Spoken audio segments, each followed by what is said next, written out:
Hey guys, Ramsey here. Welcome to another video. Tonight we have a late night insight video on a Clandestine Laboratories release, and it's actually called Assam. Now, if you can take a look at these two samples right here, you may notice that they are different in color, pretty obviously different in color. And I'll explain why here when we do the review. But first, I just want to do a quick little unboxing because I reached out to Mark Sage, the owner of Clandestine Laboratories, who was kind enough to actually do a interview with me. So if you go to my interviews, my playlist, I have a playlist just dedicated towards interviews. Mark Sage is one of them, and he's kind of a cool cat. I mean, he's a guy that he works, he still has his own job. He does this as a passion, and he pretty much does everything himself. So Clandestine Laboratories is a pretty interesting house. This is what their logo looks like. Clandestine Laboratories, New York. He's kind of one of these one-stop shop houses, if you will. Like I said, does it all himself. And one of his most interesting features, which when he told me, I was like, no, that can't be true, is he said he doesn't want to really learn about any perfumery of the past because he wants his ideas to be unique. He doesn't want to be influenced by anything he learns. And I thought, wow, that must be very hard because so many people draw off of experience from the past and what they learn and smell. And so that makes him very unique if that is true. And let me tell you what ended up happening. I got an email saying that there is a new release coming out, okay? So there's kind of his info if anyone's interested in reaching out to him, especially about what we're going to talk about today, because Assam is very limited, and I'll explain why here in just a second. But there are some new releases that have come out. And the newest one is called Covert. So Covert is the one that I really wanted to kind of get my nose on, and he very kindly sent me a sample. This is his newest release for 2024. Covert is basically a... is it even on here yet? Let's see. Clandestine. Yes, it is. 2024 Covert. Ambroxan, bergamot, cedar, clove leaf, cypriol, floral notes, frankincense, apopanax, orange blossom, Peru balsam, and white musk. Sounded very interesting to me. So, and I don't always get the opportunity to sort of get new reviews on my channel. I mean, new stuff that comes out sometimes gets pushed to the back burner, and I talk about a lot of older, discontinued stuff a lot on the channel. So new stuff is, sometimes it's hit or miss with me. So I was very lucky to be able to score a quick little sample. And the other one he sent me, which I think I might have a sample of this still floating around, I'll have to check, is called Coty. Coty by same house, of course, Clandestine Laboratories. And Coty is a sort of leathery, woody, resinous floral thing. It's kind of interesting because I think I have a sample of this. This one rings a bell. Cumin amiris, which is a wood that apparently gives off this LME. Some amiris species can exude LME resin, which I always found interesting. Atlas cedar, bay leaf, LME in the perfume. Geranium, green leather. He has a thing with green notes. We'll talk a little bit about that. Kaffir, lime leaf, musk, apopanax, wild rose, and ylang ylang. This one came out last year, Coty. So excited to get to try these two right here. So let's go to Assam. So if you've been following my channel, you know that over the last year, I've had like an oud renaissance, okay? Well, really over the last year and a half, ever since Russian Adam really started coming on the channel a lot, and I got to know his work, and you know, oud has been kind of one of those things that I have just fully embraced. I absolutely love oud, especially when you're smelling the actual ingredient. And I actually love it so much that even the synthetic stuff, like if you watched my 2011 This Year in Perfume video yesterday, you know fragrances like Creed Royal Oud and YSL's M7 made it pretty high on the list. I even like the synthetic stuff, but getting to smell the real thing is a treat, a pleasure.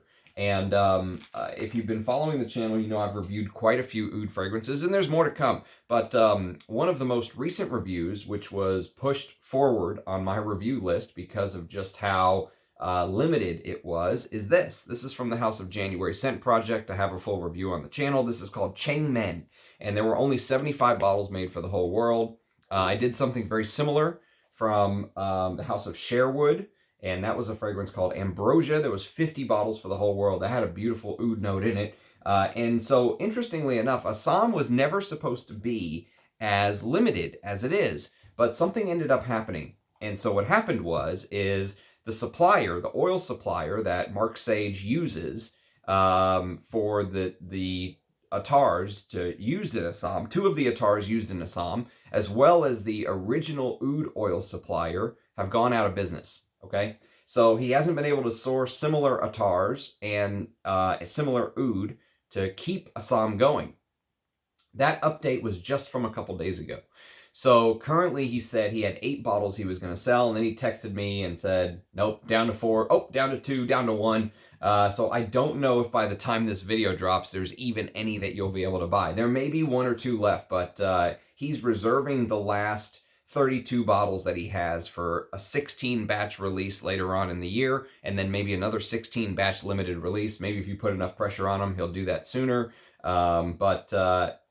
This is going to be highly sought after now that it's basically done and maybe cannot be recreated. So I wanted to get this out there as soon as possible, this review. I've been sitting on this review forever. What ended up happening is he sent me this. This is the first one he sent me, and he actually did samples of Assam. Even though it was very limited, he did samples. But what he did is he cut the oud percentage in half in the samples. So when you bought the bottle, the oud percentage versus what you were smelling in the sample was double, okay? And I was like, man, I had a hard time wrapping my head around that. I didn't like that, to be honest with you. I thought it would make it very hard for somebody evaluating it. Should I buy the scent off of a sample? And he explained to me he completely understood that, but you know, with oud being as expensive as it is, it was almost something that he had to do to make samples a possibility. Then he sent me the second sample, and you can see from how much darker it is.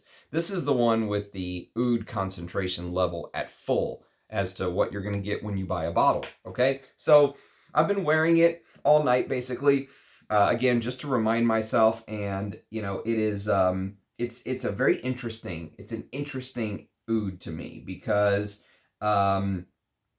so once I got a chance to smell the finished product, if you watched my live stream, and I've said this many a times before, but if you've watched my live stream, there are some amazing interviews with perfumers on the channel. I would urge you to go watch the one with Mark Sage. He's a very interesting fellow, I will say. But I tried some of his fragrances for the first time while he was on stream with me, which can be very intimidating because you're like, God, I hope I like this. And the first thing I said about Assam was, oh man, that saffron note is like very overdosed, right? Because I was smelling the one with the 50% oud concentration. And I feel like because of that, the saffron note really pushed itself forward, okay? It seemed much more prominent. And smelling the finished product at the proper level really made everything click for me. It made the transition seem smoother. It made, oud is really a great filler for me, because it's so heavy and dense and unique, and it has so many aspects by itself. Forget all the other stuff that's going on. Oud is like this beautiful filler. It's a fragrance in its own, right? In its own right. Oud is you can just put some oud oil on, swipe it on. You don't need it to be inside of a perfume for me. And so the addition of the oud, now that I'm smelling the real thing, makes it all the better. So even though the name is Assam, and I'm going to read you the blurb, because in the blurb he calls this a stinky high-grade oud. And to be honest with you, it does not seem super stinky to me at all. Obviously, it's an Assam oud. Assam oud is known for a little bit of its animalic side of things, but it's nowhere near the big fecal, animalic, you know, barnyard Indian ouds that you're potentially thinking of. This is not this at all. Let me read you the blurb, and then I'll tell you kind of my thoughts on it. So here's what it says on the website. Originally an extremely limited release of a bergamot oud fragrance, the original batch of which sold out, all 16 bottles, and became something of an underground sensation. For years, this seemed impossible to remake because the original oud oil, green peppercorn, and tea materials had become unavailable. But we've since managed to source a similar oud and juice it with some seriously stinky high-grade stuff to create something that is possibly even better. There's a lot going on here, but it fuses seamlessly into a smooth, woody, musky, peppery, bergamot, amber woods accord with hints of black tea. Surprisingly clean for an oud fragrance. I will agree with that. It's not super stinky in my opinion. And it also extremely long lasting for a citrus because the bergamot is dosed heavily, especially on cloth, with complex woody qualities throughout. Not your usual rose oud thing, nor your typical barnyard oud. This is an original take on oud that emphasizes its woody, tea-like, and ambery qualities and takes advantage of the fixation it provides. Notes include bergamot, soapy aldehydes, black tea, saffron, green peppercorn, cabruvia, which is apparently a type of wood that I know nothing about, cypriol, patchouli, amber, vetiver, Haitian vetiver, oud, Assam, sandalwood, and white musks. So that's the blurb. 50 mils is $196, and as of this exact moment on clandestinelaboratories.com, you can still click add to cart on Assam. So maybe there's a bottle, maybe there's like 1 or 2 bottles left. I would love to grab that last bottle, but you know how that goes, everything going on in my crazy life. So the name Assam, I think, will fool a lot of people because they're probably thinking that it is a out and out typical barnyard oud just because of the name, right? Assam. But the reality of the situation is, like a lot of stuff with Mark Sage's work, there's a little bit of a curveball in here. Actually, there's a lot of curveballs in here. If you blindfolded me and said, Ramsey, smell this and tell me what part of the world you think this oud comes from. And my playing this game, I've gotten better, I think, as the years have gone on, but I'm still no expert. But if you blindfolded me and had me smell this, I would say that this oud came from Thailand. That would be my guess because of the way it's constructed and the way that it smells. And the feel of the oud is very stretchy, okay? It makes you, come to mind. It brings memories of plastic to mind, Imagine like putting the plastic bag in your kitchen trash, right? Imagine the trash bag going in, right? The white stretchy ones or the black stretchy ones or whatever it may be. And it's just, it has this stretchy, plasticky feel about it to me. Somewhat rubbery, not as rubbery as, it doesn't go so rubbery that it reminds you of a tire, but it goes rubbery, almost like it reminds you a little bit of a balloon. And that brought back memories of a fragrance from the house of Prin Lomros, which I reviewed on the channel, called Thichala. And Thichala was a heavily dosed Thai oud. Prin is a Thai perfumer, so we used this Thai oud, and that smell really stuck with me. And you know what? For some reason, I have no clue why, but I really, really like that smell. And this fragrance plays a little bit in that ballpark. I think Thichala was more heavily dosed on the oud itself. This does some other things. You definitely get more of that bergamot citrusy opening, but there's so much more going on in here. But you get that balloon-like, almost like a rubber band, almost like a plastic bag, almost like the way I described it in Thichala. And you get a little bit of that here as well. It has this sort of blow-up mattress feel, okay? So if you've ever if you've ever had a blow-up mattress and you put the air in, and let's say whenever you're done with those things, you're supposed to take the air out, right? Well, what if you forgot it in there, and then you come back months later and you realize the air has been inside of that blow-up mattress for a long time, right? For months, it's been caught in there, entrapped in the mattress, and so it's right up against that rubbery plastic, cheap blow-up mattress texture, right? But the air has been condensed in that small space for a long time. So when you let it out, the air has a very specific smell, right? That's the emotion and memory that this fragrance kind of brings to mind as well. And you wouldn't think I would like that feeling as much as I do, but I do. I absolutely love it. And I love it in Thichala as well. I love it in Assam. That rubbery feel, I think, is just amazing. I also love the rubbery feel of Andy Towers' L'Oud, which I'm going to review on the channel because that stuff is amazing. I think the castoreum is even more turned up, and I don't think there's any castoreum in this, but I think the animalics are turned up even more in Andy Towers' L'Oud, whereas this does a lot of other things. It goes in many different directions. My guess is that the airy feel, that air in a mattress memory that kind of comes to my mind, is probably because of the quote-unquote airy aldehydes that are being used in here. That's really kind of my guess, my novice guess. But it gives the fragrance this airiness, this space. The heavy dose of bergamot gives it this fresh, citrusy quality, right? It's not all just animalic stinky ooze. There's a lot of other things going on, as I mentioned, but the saffron in the top is noticeable. It's less noticeable in the, I've got the actual juice you get in the bottle on this arm, and I've got the sample dosed at 50% of the oud on this arm. And,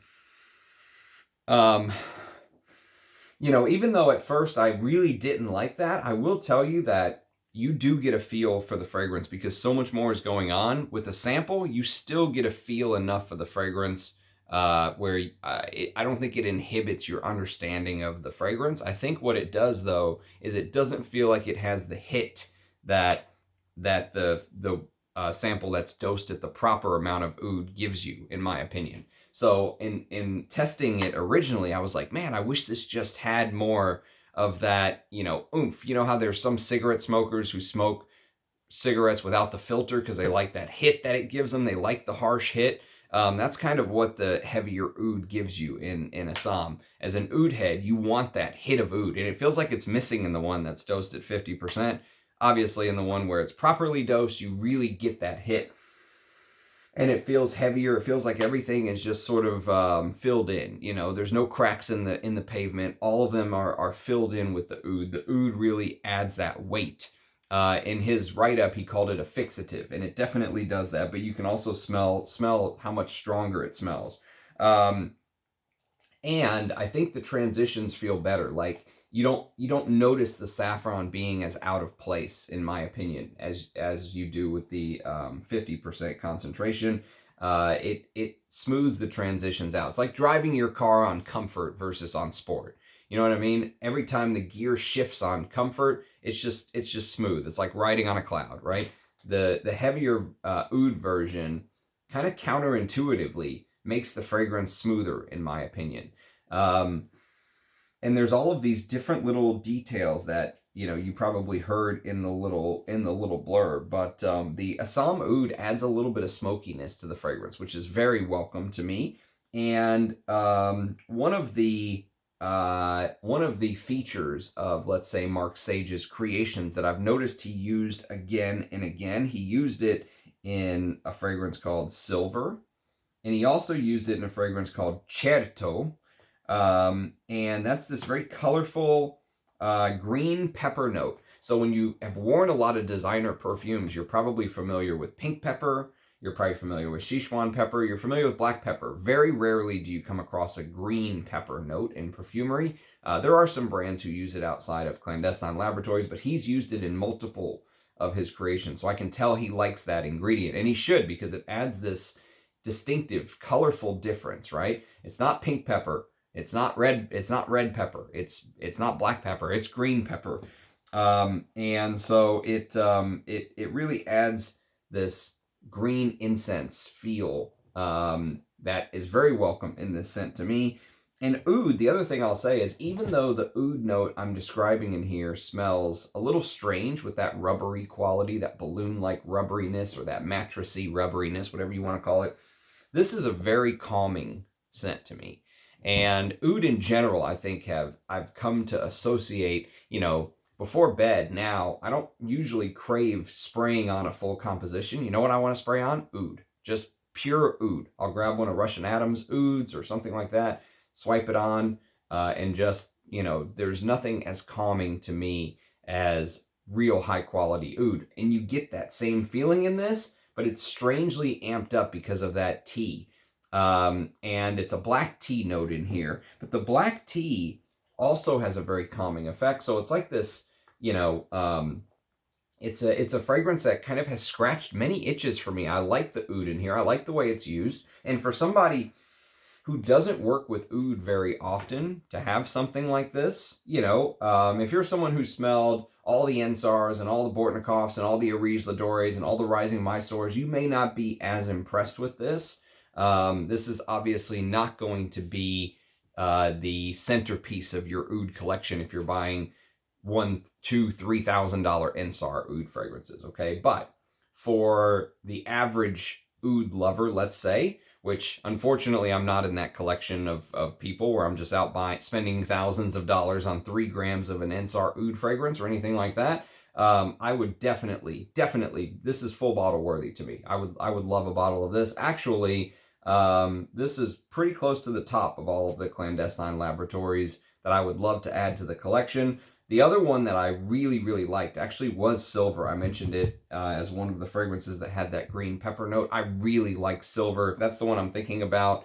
I think that's the very unique amber that had a DS and Durga had a fragrance that smelled very similar to Silver. Silver blew me away. I love Silver.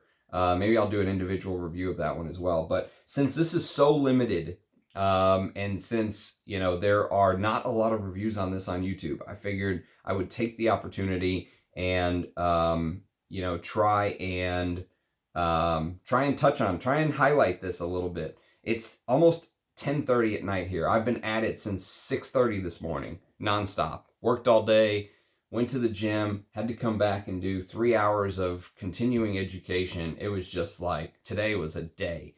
So I'm sure there's other things that can be discussed with this fragrance. It is very complex, you know, with the soapy aldehydes, the interesting woods. Oh, the other thing I should mention is that the fragrance is made up of ingredients that enhance that oud accord. So for example, there is patchouli, there is cypriol, and cypriol is one of those ingredients that is commonly used by many designers and niche houses where they're trying to enhance that oud effect. But many times when they're using cypriol, they're overdosing the cypriol. Here, the cypriol is used in conjunction with that real Assam oud. Maybe there's some Cambodian oud, maybe there's some Thai oud as well, because it just feels like, so it feels like that type of a composition, right? It's not just that stinky barnyard oud. There's more going on, and it's very resinous. And I've just fallen in love with that balloon, weird, strange rubberiness of the oud. And this and T'Challa, there's just something about it. Maybe one day I'll hunt down full bottles, but for now I'm doing the review for you guys. So if you want to be someone to grab a bottle while supplies are still very, very limitedly available, you can. So I figured I'll be the limited oud reviewer with, you know, 50 bottles for Sherwood, 75 bottles here, and now we're talking only a couple bottles left with reserves of 16 bottles and 16 bottles or whatever it is. And who knows when those will be released for Assam. So anyways, if you're interested, go to clandestinelaboratories.com. I think you can still order a bottle there for now. If you have experience with Assam, I'd love to know your thoughts. Do let me know what you think of it. If you've got a chance to smell it, experience it, wear it. You know, if you have a bottle and you've owned it and worn it for longer, obviously I just have these little samples, so it's not like I have a ton of experience with the scent. But if you have a lot of experience with it, I'd love to hear your thoughts. So as always, cheers guys. Thanks for watching. Have a good night. Bye-bye.